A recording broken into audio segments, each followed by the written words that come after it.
written by Emily X.R. is a New York Times best-selling author, and the novel has won several awards. The APALA Honor Award, the Walter Honor Award. It was also a finalist for the LA Times Book Prize, longlisted for the Carnegie Medal, and named one of 100 best young adult books of all times by Time magazine. This book is definitely a winner. I really love this book as the imagery is simply beautiful. The story is heartbreaking and meaningful, and I enjoyed learning about the Taiwanese culture and country. This book addresses the heartbreak of a family when Leigh's mother commits suicide after years of struggle with depression. At the same time that Leigh is grieving the loss of her mother, she is also dealing with teenage problems of relationships, friendships, and finding connection with grandparents that she's never met. There is also a fantasy theme to this story. On the night before her mother's funeral, Leigh is awakened by a sound at the door. Leigh watches a bird land on her front porch, and she is convinced that her mother is turned into a crimson bird. Leigh struggles to deal with the death of her mother, and the bird encourages her to go visit her grandparents in Taiwan. The story moves from reality to fantasy and back, blurring the lines between them until they seem to become one. The relationships between Leigh and her two friends, Axel, with whom the relationship may or may not transform from friendship into something more, and Caro are affected by the death of her mother as well, and Leigh struggles to connect with them as she has in the past. Leigh must go to Taiwan.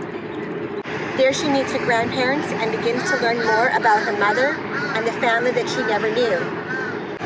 Through this experience, Leigh begins to accept the loss and try to move forward. Our fact for this novel is sobering.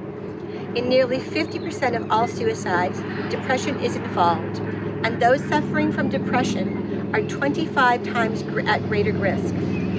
If you are affected by a loved one that has committed suicide, there are some things that you might need to know. First, there is no right way to feel about what has happened, and we do not all experience loss in the same way. However, this loss might feel different than other types of loss, and it may make the healing process more challenging.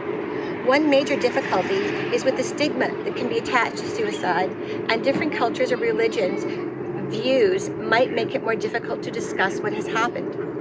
There are some healthy ways to cope with grief and loss by seeking out supportive groups, friends, or mental health professionals to share your feelings and acknowledge your experience. Be patient and gentle with yourself as you take time to heal.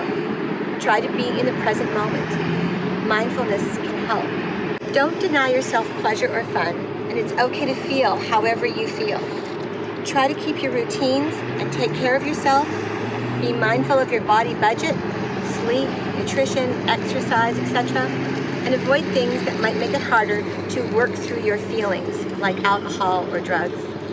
If you're experiencing depression and are entertaining thoughts of suicide, please call the Suicide and Crisis Lifeline at 988 in the United States, or visit their website at 988lifeline.org.